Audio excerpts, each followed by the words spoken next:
What's up, everybody? Welcome back to the channel. You remember a couple weeks ago I introduced you guys to the new design for oil coolers for the Jeep Mopar 3.2 and 3.6 liter engines. Today we're going to do the install. This is going to be the fun part, only because the engine already comes with transmission comes with a transmission cooler already, so that'll be fun trying to figure out where to mount this for my future winch install to also fit. But yeah, we'll figure that out. While I'm holding this, I'm going to introduce you guys to this. This is the outside cooler. Later on in the video, I will do a little bit better of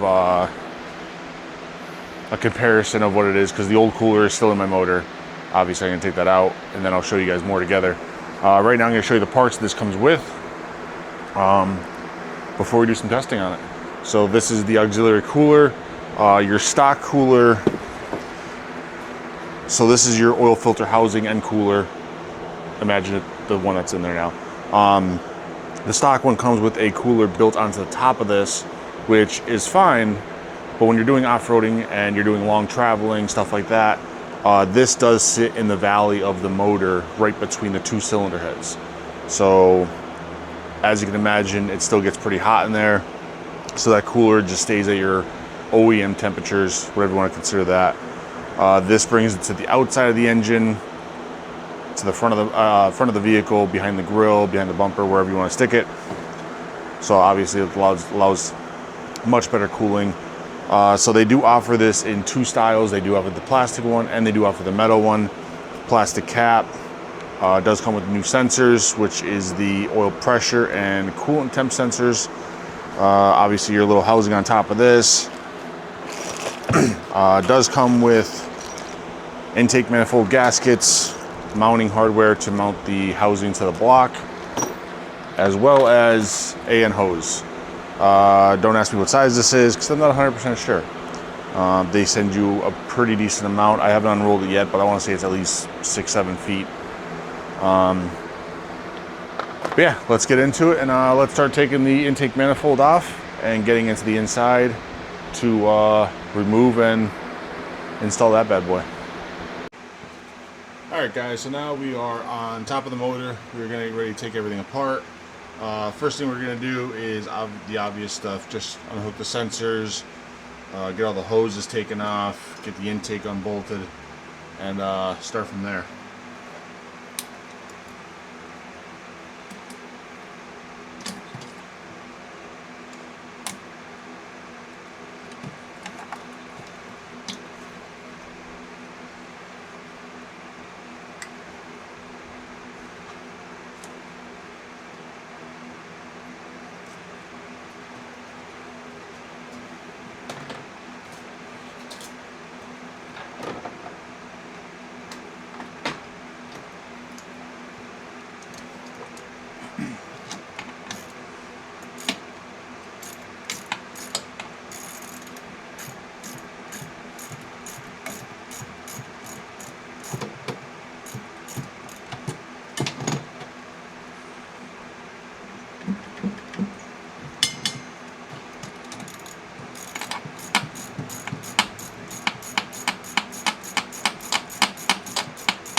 Alright, now that those are off, we're going to take off I'm not going to take them off because I didn't put them back on.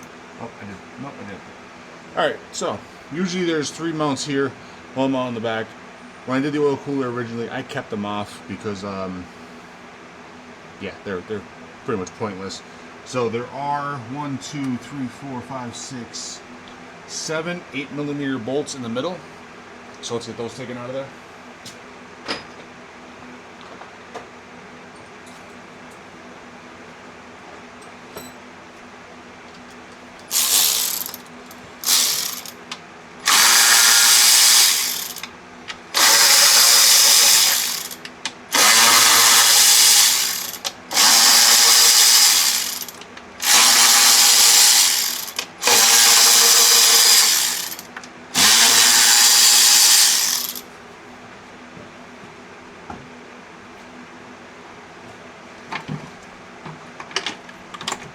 And just like that, your upper intake is already taken off.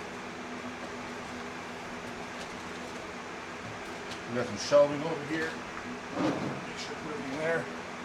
Alright, so next thing you want to do is you want to disconnect your fuel line.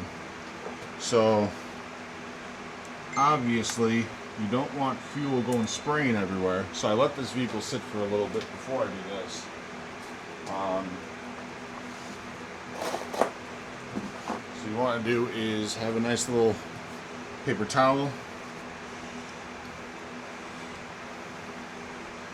Put it right on up under there. Actually, before you do that, I'm going to go over real quick.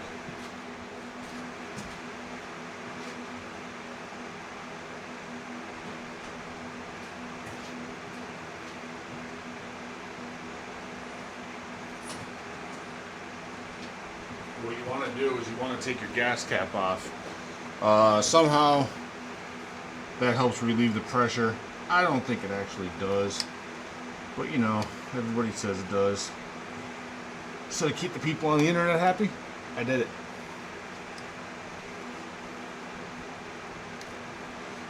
So what you want to do,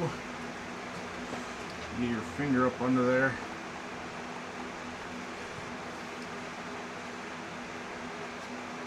And pop that fuel line off. This one, for some reason, is being a real pain in the butt.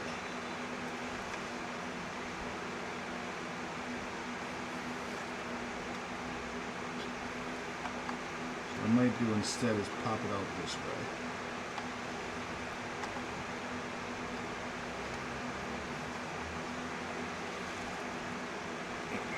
There we go. Alright. Put that down. Get this guy out of there. Still got some pressure in it.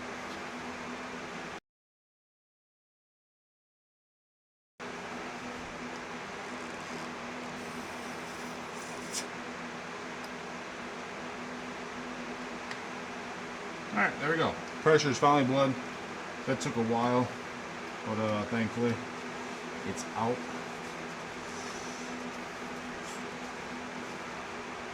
So what I'll do now is I will wrap this in some paper towel with that little, still gonna drip a little bit, so. Next thing you wanna do is disconnect all of your coil packs. Actually no, yeah, screw it. It helps me get out of the way.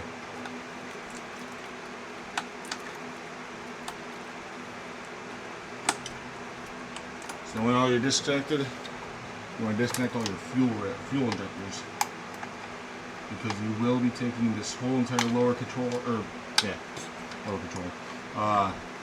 lower intake manifold out, as well as your fuel wheel injectors will also be coming out.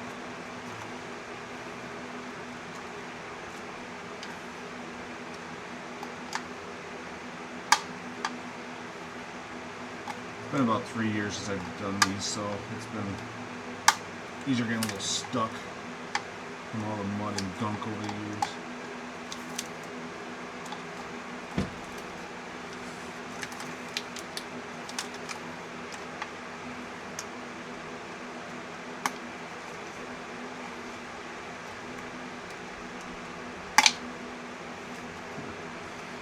It does not want to play.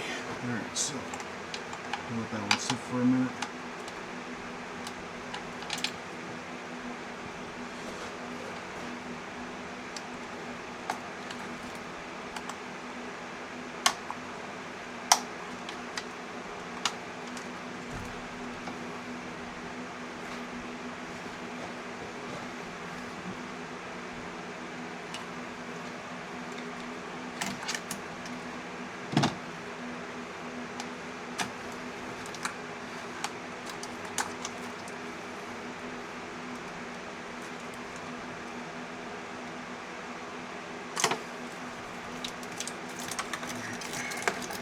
So that one's out. Looks like there's one more that wants to be a little bit of a booger.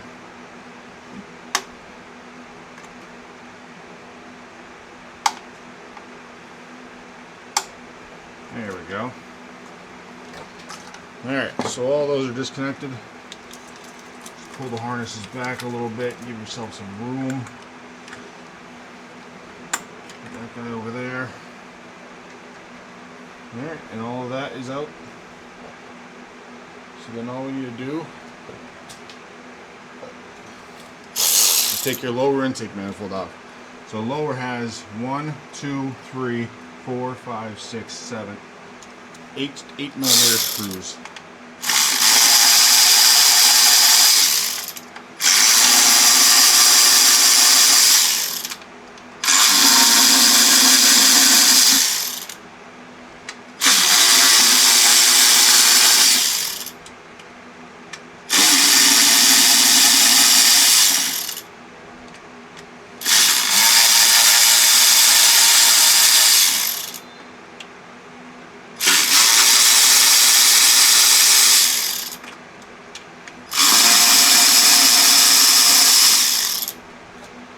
All 8 of those are loosened up.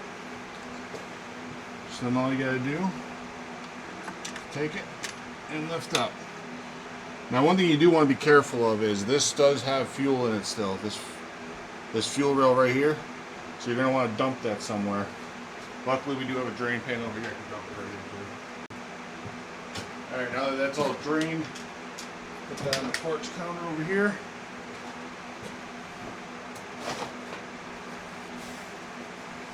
And while I have this all opened up, I want to check out, oh yeah, all my valves are nice and clean. Let's clean up little these guys. And to keep any dust from going in,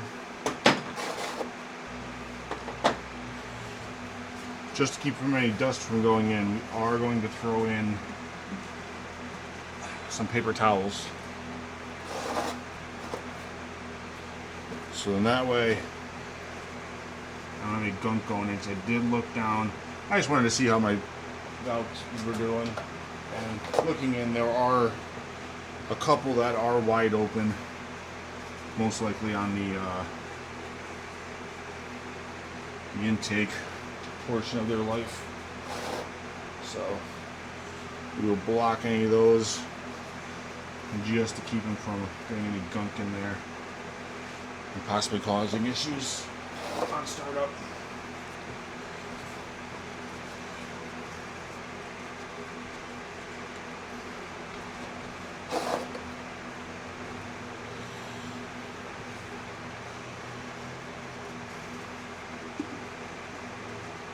Alright, so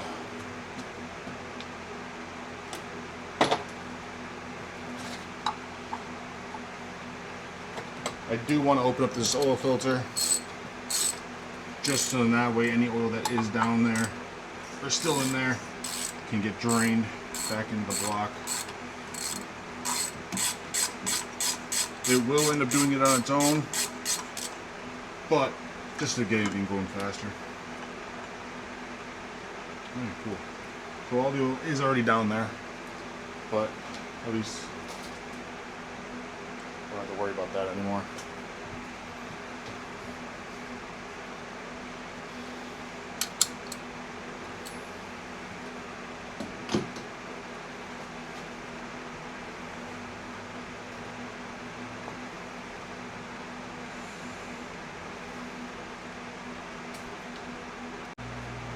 Alright, so the next thing that we are going to be doing is taking off the plugs for the oil filter, oil temp and oil or coolant temps, oil pressure and coolant temp sensors.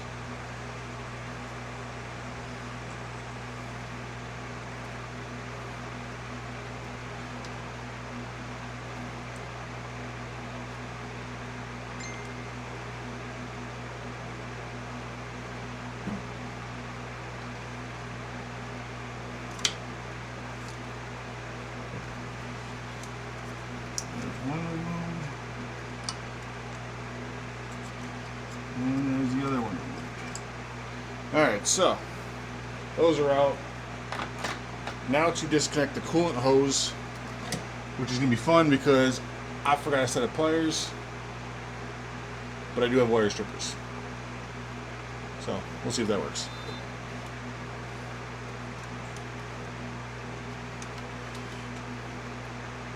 Actually, you know what? I know an easier way. The first thing we're going to do is we're going to take a little cooler out, because then I can bend that hose up.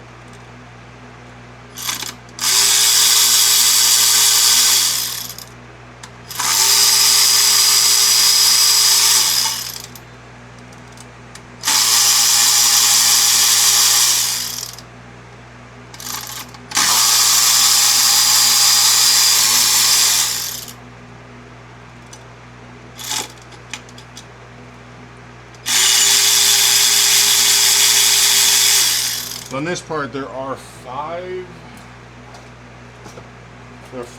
little bolts inside there, and they are an E9. They're an E8. So you have a little, if you're able to see it, I don't know, I can't tell. A little E8 inverted Torx socket there.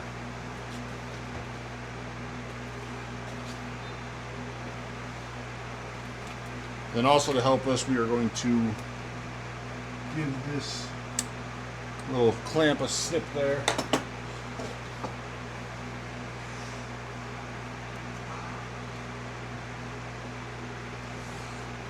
And we got one that's still a little tight.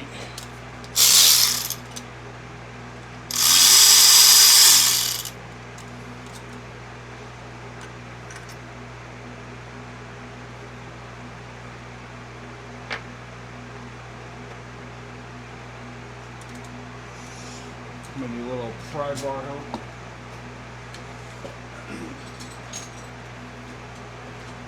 Just to break it free a little bit. Ah, coolant's still a little warm, so you gotta let that cool down a little bit.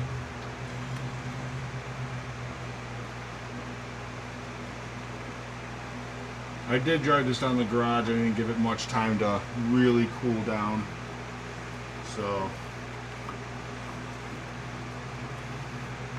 still had a little bit of coolant pressure in there.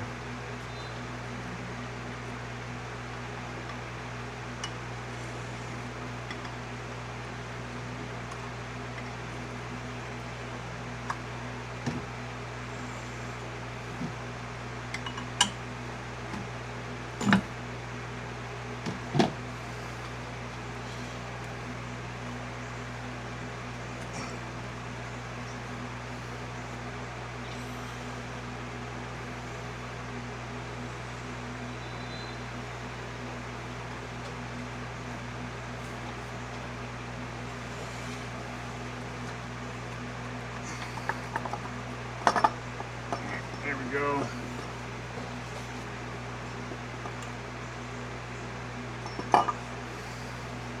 So that is super hot still. Let's see if I can make this happen.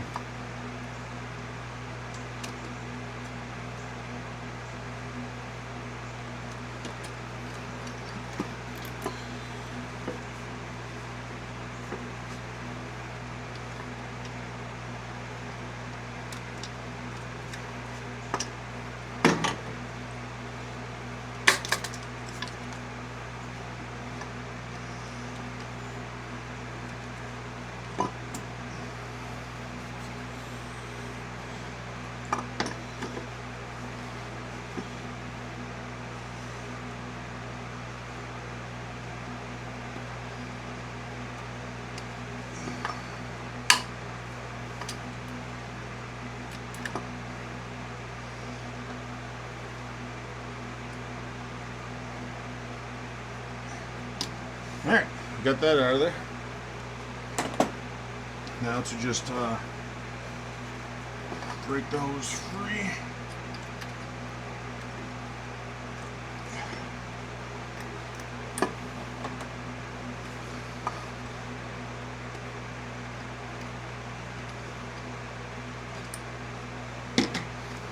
Where's my little...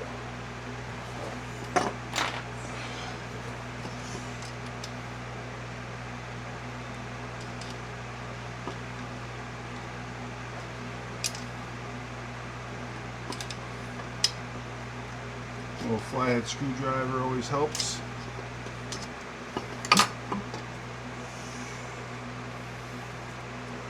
And there we go. Original little cooler is out.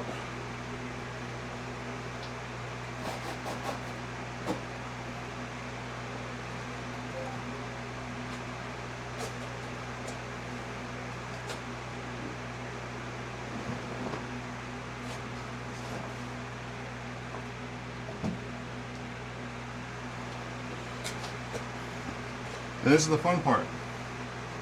Getting all the coolant and oil mixture cleaned up. I don't have a sucker, unfortunately, so I will be using an abundance of towels. So I'll let them cool down for a little bit. Alright guys, welcome back. Engine's torn apart, letting that cool down a little bit because my hands are getting a little hurt. I didn't want to wait and let the engine cool down. I was kind of excited to get this thing going.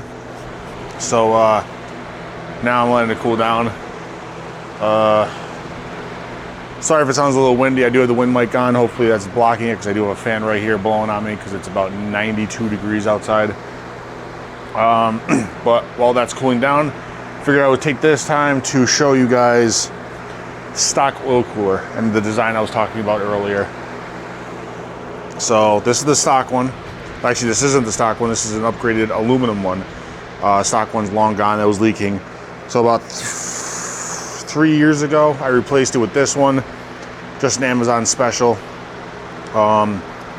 So as you can see, this is where the cooler is I was talking about. It sits right on the top, right in the middle of the valley. It sits right on top of the oil housing. It does what it needs to do. It's nothing special. But this part right here is the part that gets replaced by this. The hardest part is going to be now figuring out where to mount it behind the grill so that way it doesn't interfere with a future winch bumper assembly installation. I'm sure no matter where I place it, I'm gonna have to move it anyways, but oh well. But yeah, I'm gonna take a little break, get a couple drinks in, and we'll be back to install the new one. See you guys in a little bit. Alright, so it's my first time doing AN fittings. Hopefully I do it right. I watched a couple YouTube videos on how to do it. So pretty much everybody was saying just put this end on first and then crank this end into it, not allowing the hose to move. So what I'm gonna do for now, just to make sure that this hose doesn't move, what I'm actually going to do is take a little bit of this heat tape that I got, this nice pink knife,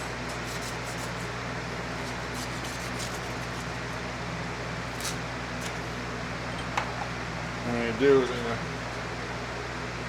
to wrap it around the hose. So then that way I can physically see if it moves or not.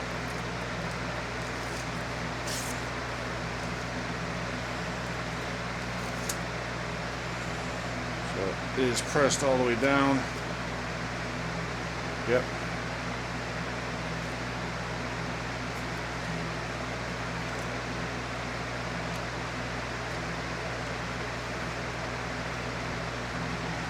And then I'm going to grab the fitting that goes on the oil cooler itself.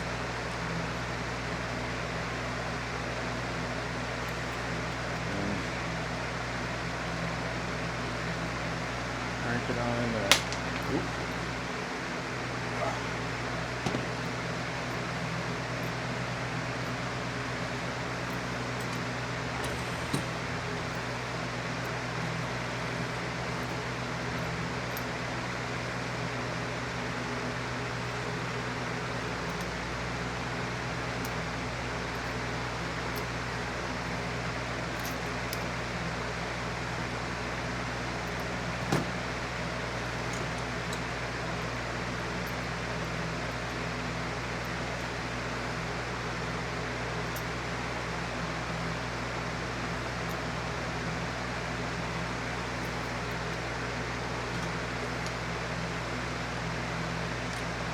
This is probably gonna hurt the feelings of some guys out there that are professionals with doing this, because I'm not using the proper AM fitting tools. But I do not have those.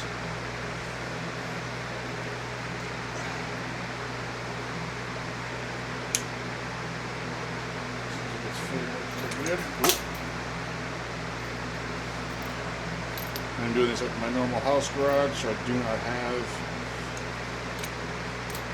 the vise and all that fancy stuff.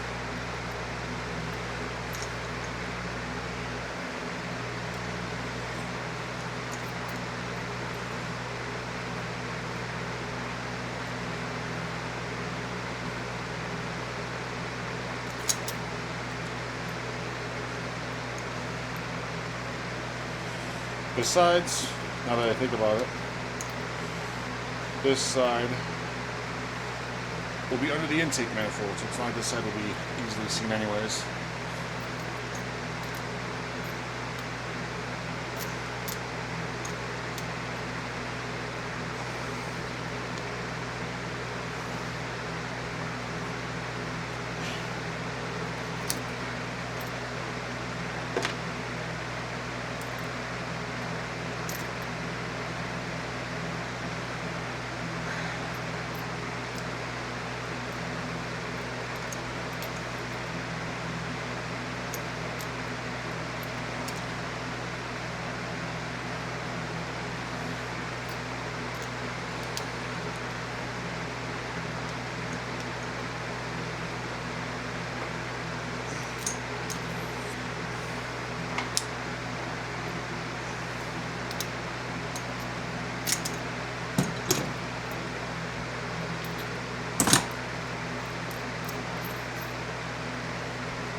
We're getting close. It's a little, still a little bit of a distance apart, but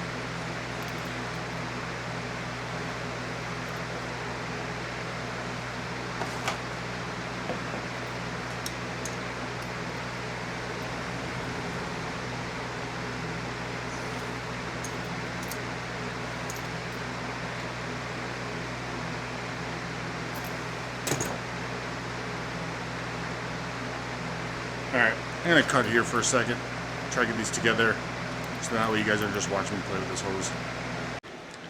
Alright, so the next couple quick videos, pretty much the end of whole this is going to be really quick, because I'm on my second battery already, and this one's only got 30-some%. But oil cooler is installed, as you can see. The hoses are ran right to the front of the engine, well, front of the radiator. I'm going to get ready to put the gaskets on the intake manifold, put all that in there. I'm not going to show you guys all that stuff because it's quick, easy, simple stuff. If you've done these motors, you know what I'm already going to be doing. So I'm not going to show any of that. And yeah, we'll get this all back together real quick, so that way I have time to record before the battery dies. Alright, so quick little update again. Cooler is in. Hoses are ran. I think I said that before. Lower intake manifold is in. All plugs and wires. All wires. And fuel injectors are all hooked up. Can't think of why I couldn't think of fuel injectors, but yeah. So everything's hooked up. Now to get the upper intake on. All buttoned up. And then I just got to figure out where I'm going to mount the cooler up the front. And then get the oil change done. Alright guys, sorry about the light. That light sucks. And these are the only lights in the shop we have right now. Still working on getting new ones. But everything is back together. Hoses are ran. Cooler is halfway installed. I just need to get a new mounting hardware. Just gonna get one of those things you use for like universal fans. But yeah, everything's installed. Oh god. Everything's installed. Just waiting for a buddy of mine to bring some oil down for me. Because I forgot the oil. Well, I had enough. I don't have enough. I had enough for this engine. not enough for the auxiliary cooler. But everything's hooked up. I will put this video out at least for now, and then in the upcoming weeks or so, I'll probably put a short out with some temperature setup. I am waiting to get my I do have a oil temp gauge coming from Glow Shift, because everybody knows these Jeeps do not have an actual temp gauge. They have a temp gauge, not a digital one. So I will be hooking up one of those into the engine, so that way I can get actual temp for you guys, see what difference we get. But yeah, hope you guys enjoyed the video. If you did, give it a nice little thumbs up, share with your friends. I know a lot of people are going to be interested in this video because of the fact that of what it is, and nobody else really has one yet, other than, I mean, nobody in the US has one yet. But yeah, I'm going to stop rambling, and I'm going to go edit this video. So see you guys later, and hope you guys enjoyed my stupid little video. Peace.